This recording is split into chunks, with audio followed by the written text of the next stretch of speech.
The operating rod continues its forward movement for 3/8 of an inch. During chambering and locking, the operating rod is repositioning the gas piston.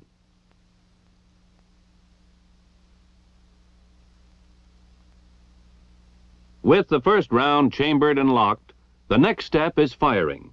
Firing, of course, is initiated in the firing mechanism assembly. The firing mechanism assembly consists of the hammer, the hammer spring, which drives the hammer and which is compressed when the hammer is cocked, the hammer hooks, which are held by the trigger lugs, the safety, which engages the hammer and blocks movement of the trigger when in the rear safe position, and the sear. The movement of the bolt to the rear forced the rear hammer hooks into engagement with the sear, which prevents the hammer from following the bolt forward. When the trigger is released, the front hammer hook will be engaged by the trigger lugs as soon as the sear releases the rear hammer hooks. When the trigger is squeezed, the trigger lugs release the hammer hooks so that the hammer spring can drive the hammer forward. The hammer strikes the tang of the firing pin and moves it forward. The firing pin strikes the primer on the base of the cartridge, igniting the powder. When the cartridge is fired in the chamber, gas pressures build up. And a gas pressure of 50,000 pounds per square inch is exerted in every direction. It cannot escape to the rear because the locked bolt holds the case in the chamber, and the brass case is expanded against the chamber walls, effectively sealing the chamber. The gas can only escape by propelling the bullet out through the muzzle of the rifle.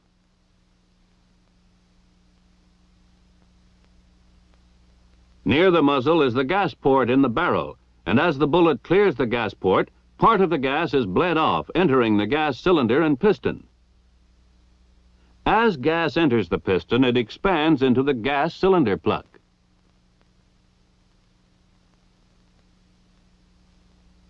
Continued expansion of gas builds up a pressure which forces the gas piston to the rear. The initial rearward movement of the piston shuts off the barrel gas port. The pressure exerted against the piston drives it to the rear 1 1/2 inches.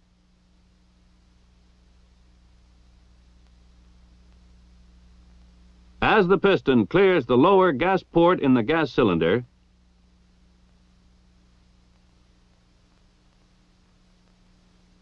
the gas pressure instantly vents to the open air, removing all driving force from the piston.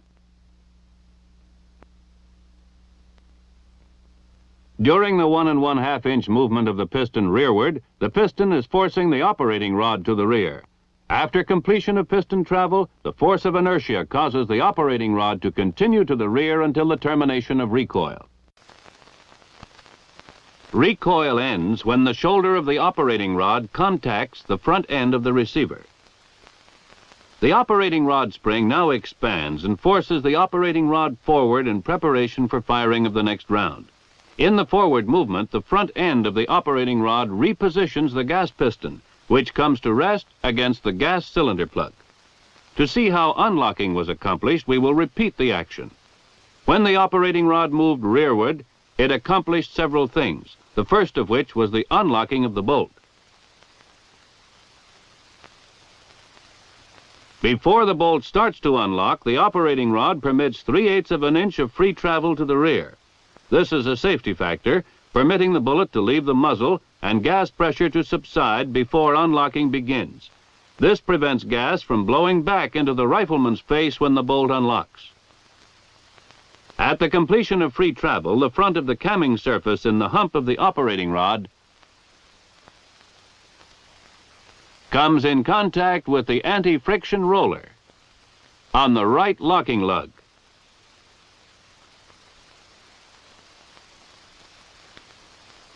This rotates the bolt counterclockwise, forcing the locking lug on the bolt out of the locking recess in the receiver and unlocking the bolt.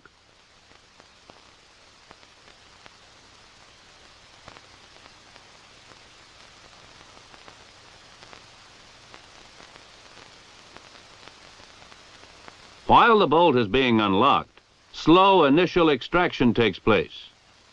The rim of the cartridge case is gripped firmly by the extractor. A slow twisting pull called slow initial extraction is imparted by the rotating bolt.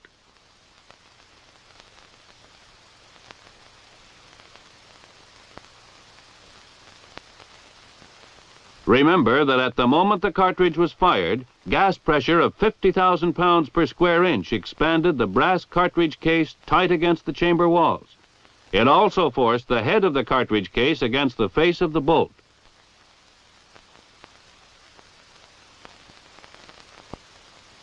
To pry the cartridge loose, the slow twisting pull is required. It begins just before unlocking is completed. The corresponding radii of the locking lugs on the bolt and the locking recesses of the receiver, along with the rotation of the bolt, allow a slight rearward movement of the bolt. This rearward twisting action loosens the case in the chamber and causes slow initial extraction. When the bolt continues to the rear, following unlocking and extraction, the spent cartridge is ejected.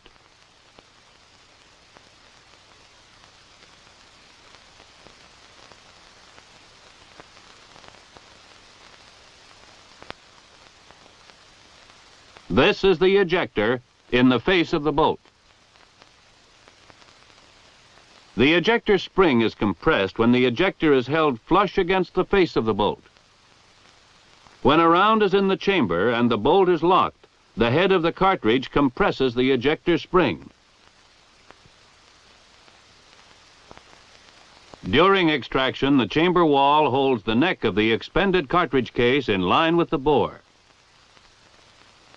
But when the neck of the cartridge case clears the chamber, the ejector spring is allowed to expand. The ejector forces the empty cartridge case to pivot about the extractor, ejecting it from the rifle.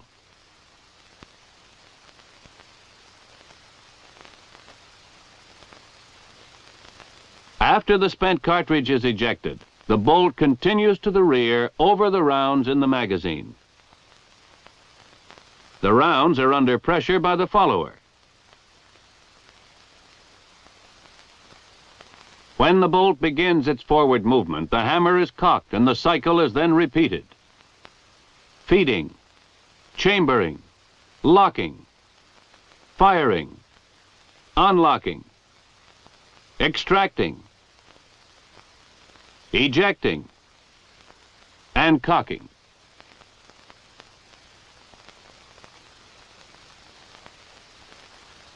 The cycle of functioning we have demonstrated is the same whether firing is semi-automatic or full automatic. In semi-automatic fire, the trigger must be released each time before another round can be fired.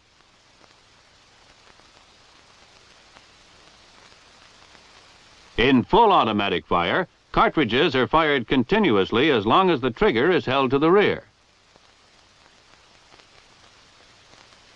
Let's see how the mechanism of the rifle can be adjusted to fire either single shots or bursts.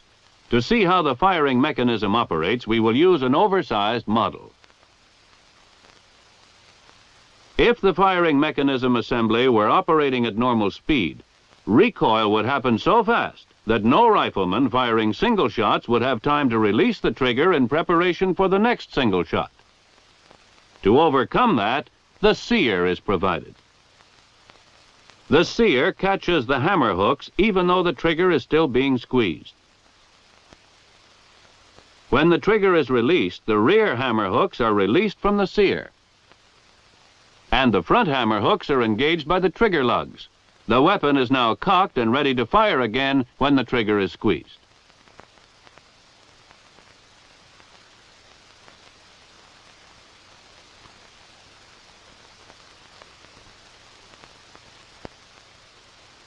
To achieve full automatic fire, there must be some way to trip the sear after the bolt is fully locked, while the trigger is being held back.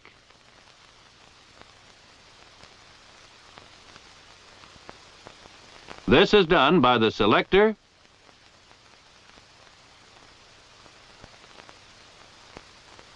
the sear release,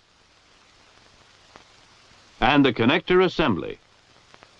The selector sets the mechanism for either semi-automatic or full automatic fire.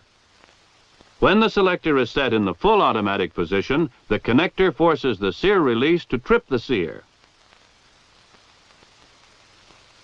In the last 1/8 of an inch of forward movement of the operating rod, the rifle will continue to fire automatically as long as the rifleman holds the trigger to the rear. When the trigger is released, the front hammer hooks are engaged by the trigger lugs on the next rearward movement of the hammer, and the weapon ceases firing. M14 rifles equipped for full automatic fire have a selector marked A. To fire full automatic, the rifleman turns the selector so that the letter A faces him. By pressing in on the selector and giving it half a turn so that the letter A is away from him, he sets it for semi-automatic fire.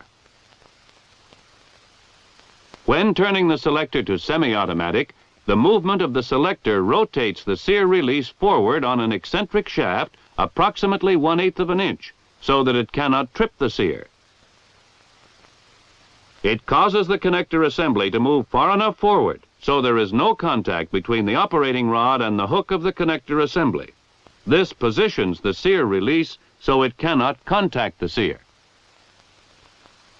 At the discretion of the unit commander, the M14 rifle may be issued to troops either with the selector or with a selector lock like this one, which permits only semi-automatic fire. In summary, the M14 rifle fires the standard NATO 7.62mm ammunition for small arms. It fires semi-automatic, one shot each time the trigger is squeezed. And it can also be set to fire full automatic, that is, delivering continuous fire as long as the trigger is held back and there are rounds in the magazine. The M14 rifle was developed to incorporate important features of these 4 battle-tested weapons and to replace them.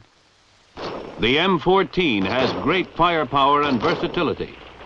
It gives reduced weight, ease of logistical support, great reduction in training time, and most important, increased firepower for the individual rifleman.